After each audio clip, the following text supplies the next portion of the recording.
ऐसे निकम्मे लोगों की भरमार है। कोई बाबा बन रहा है धीरेन्द्र शास्त्री जैसे, एक बाबा कहता है हटी तो नौवा है, नौवा हमारे पैरों से दूर हटो, तुम शुद्धर हो। तो ये देखिए, ये तो शुद्धर समाज के जितने लोग हैं जो अपने आप को चुटियाधारी, जनेऊधारी, तिलकधारी बनने का कोशिश कर रहे हैं, उनको हम बार बार ये बात समझाने का कोशिश करते हैं कि आप गलतफहमी में मत रहिए। जय सर, गलतफहमी मत रहें। अगर आप इस तरह की बातों में आप रहोगे और कथा कथित अपने आप को ऊंचा ब्राह्मण समझोगे, तो आपको बार बार ये ऐसे धीरेन्द्र शास्त्री जैसे और ऐसे बिंदास जैसे नालायक निकम्मे जो लोग हैं वो आपके ऊपर अटैक और वार करते रहेंगे। ऐसे लोगों को जूते मारने चाहिए। जब भी जाकर के इस देश के जो बहुजन समाज के लोग हैं वो आगे आएंगे तो संभाविक है हम देश की राजनीतिक में, शिक्षा में और रोजगार में कहीं ना कहीं अपनी हिस्सेदारी को कामयाबी से उठा सकेंगे, बता सकेंगे। ये नारी विरोधी भी हैं और इसका दिमागी संतुलन खराब हो चुका है। जो परिवार में अपने घर परिवार को ठीक नहीं रख सकता हो, वो समाज के अंदर मतलब इतना प्रवक्ता, इतना ज्ञान देने वाला व्यक्ति ये समझ से परे है। और मैं तो फिर भी आपके माध्यम से तमाम इस देश के लोगों को ये कहना चाहूंगा, ऐसे लोगों को से सावधान रहें। जितना इस देश के अंदर जो अपने आप को ज्यादा ज्ञानी ध्यानी मानते हैं और अपने आप को ज्यादा एक्टिविस्ट समझते हैं, वो कहीं ना कहीं उनका, चाहे आप आसाराम बापू से देख लो, राम रहीम से देख लो, आसाराम से देख लो, ये सारे उसी खेत की पैदाश है जो कहाँ कहाँ कैसे कैसे मिले और उसी खेत का ये है।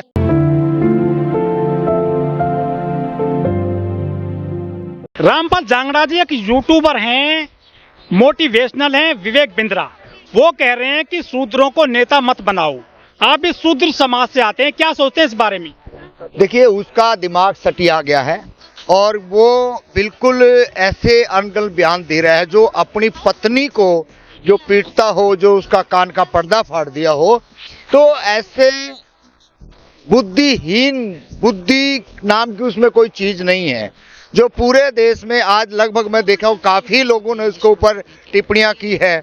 इतना गंदी सोच का जो व्यक्ति हो उसके लिए कोई टिप्पणी करना मैं वाजिब नहीं समझूंगा।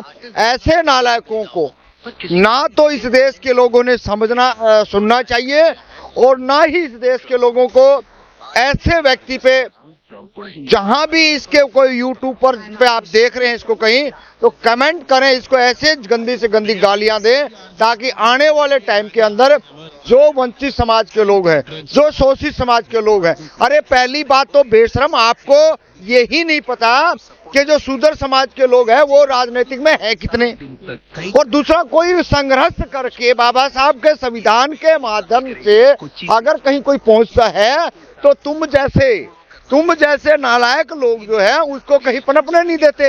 मतलब तुम्हारे बाप दादा परदादा की पापोती है क्या राजनीतिक है? ये राजनीतिक को समझना पड़ेगा। लेकिन जांगड़ा जी, हमारे देश में जो प्रधानमंत्री हैं मोदी जी, वो ओबीसी से आते हैं, वो भी शूद्र की श्रेणी में आते हैं। और मायावती मुख्यमंत्री रही 4 बार उत्तर प्रदेश की, वो भी शूद्र हैं। अखिलेश यादव, उनके पिता रक्षा मंत्री रहे मुलायम सिंह यादव, वो भी शूद्र हैं।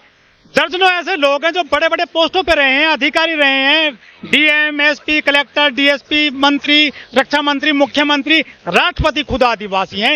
ये जो बिंद्रा जैसे लोग हैं, ये कहाँ से लेकर आते हैं ऐसा ज्ञान कि शूद्र को मत बनाओ? क्या दिक्कत है इनको जो शूद्रों से? ये देखिए, एक बात हमने समझनी पड़ेगी। ये एक पाठशाला है।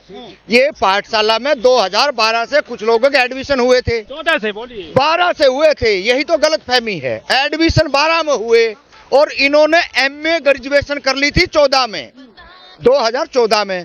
12 में ऐसे लोग थे ये जो अंडरग्राउंड जो बीजेपी आरएसएस के लिए इन्होंने काम किया, चाहे वो अन्ना हजारे हो, रामदेव हो, किरण बेदी हो, इस तरह के गणेश चोर, फंगे, बेईमान, ये बाबाओं की फैक्ट अलग है। ये खुल के नहीं आए थे जिस तरह अब ये बाबा आ रहे हैं। तो ये 14 की पैदाइश से हैं, 14 की पैदाइश से हैं। इनका वहां पे पूरे का पूरा ये माइंड वॉश कराया किसी भी तरीके से। जिस तरीके से हम ऊपर उभरते थे, जिस तरीके से बच्चों का जब स्कूलों में एडमिशन कॉलेजों में हो रहा था और राजनीतिक को नजदीकी से समझ रहे थे, इस इतिहास को, जैसे कि आपने मायावती का नाम लिया, बहन मायावती जी ने इतने बढ़िया कॉलेज यूनिवर्सिटी दिए, पूरा इतिहास कंगाल के सामने रख दिया काशीराम जी का। और काशीराम जी ने बताया, बाबा साहब का, ज्योतिबा फुले का, रामास्वामी पेरियार का, बिरसा मुंडा का, तमाम ऐसे हमारे जो महान क्रांतिकारी थे जो पिछली सत्ता थी उन्होंने उजागर नहीं होने दिया।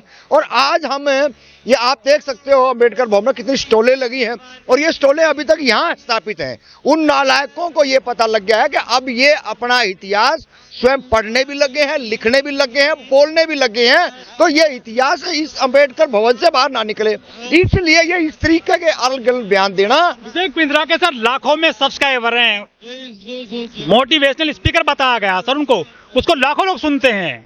देखिए निकम्मे नालायक जलील जो लोग हो ना वो दुनिया का माइंड वॉश करते हैं और ये उसी श्रेणी का आदमी है जो इस तरीके की बात करके लोगों की भावनाओं से खेला, लेकिन जिंद होता है ना जहर आखिर में इन्होंने उगल दिया है। इसके पहले तौलीन सिंह ने इंडियन एक्सप्रेस में बाकायदा लिखा कि रिजर्वेशन को खत्म कर देना चाहिए, इंडियन एक्सप्रेस में ही। देखिए मैं वही तो कह रहा हूँ ना, अब बात वही आ रही है कि हम लोग बोलने लगे हैं।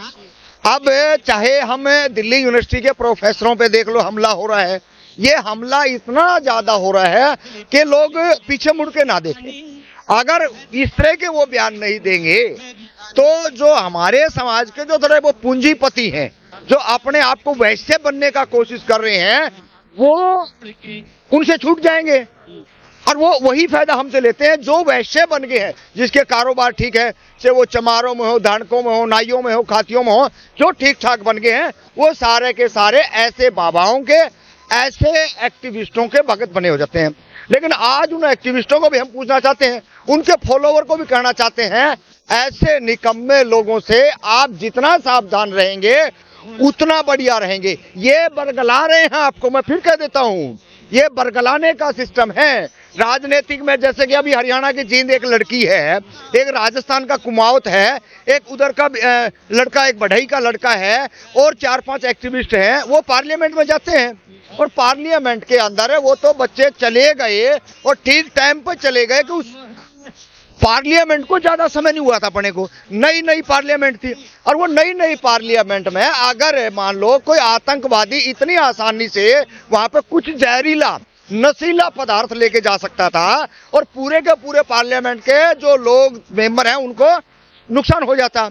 लेकिन ये तो उन बच्चों का इन्होंने धन्यवाद करना चाहिए जो बच्चों ने कम से कम यूएपीए लगा दिया उन पे। तो मूर्ख सरकार है और मूर्ख मंत्री है, इन्होंने इतना ज्ञान नहीं है कि तुम्हारी सुरक्षा में जो कमजोरी थी उसको इन्होंने उजागर कर दिया। अरे मनाला को, इनको तो आपको सम्मानित करना चाहिए, सम्मानित करते हैं कहेंगे सारे सर। ना देखिए 6 महीने की तकलीफ जरूर होगी, तालिबानी सरकार है ये। आप अगर ये मान रहे हो कितना करोड़ों अरबों रुपया हमारे ऊपर कर्ज कर दिया, पिछली सरकारों ने 70 से 80 सालों में इतना कर्ज नहीं लिया था, इसने 9 सालों में उससे 4 गुना कर्ज उठा लिया है।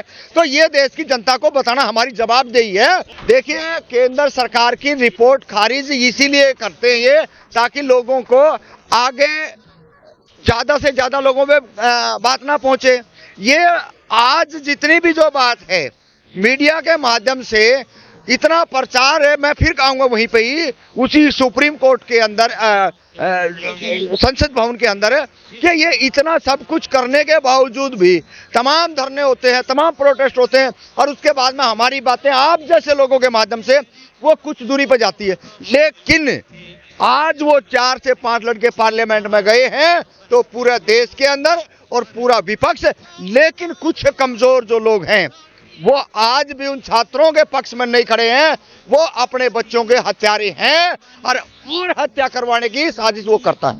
15 अगस्त 2023 को विवेक दोबराय कहते हैं कि संविधान बदलने का टाइम आ गया है, तौलीन सिंह कहती हैं आरक्षण को खत्म कर दीजिए, विवेक बिंद्रा कह रहे हैं कि जो सूत्रों को नेता मत बनाओ। आखिर ये जो इतनी बड़ी जमात है इनको कहां से खाद पानी मिल रहा है, ऐसे बयान क्यों दे रहे हैं ये? देखिए मैंने कहा ना, ये खाद पानी बीजेपी के हेडक्वार्टर से मिल रहा है।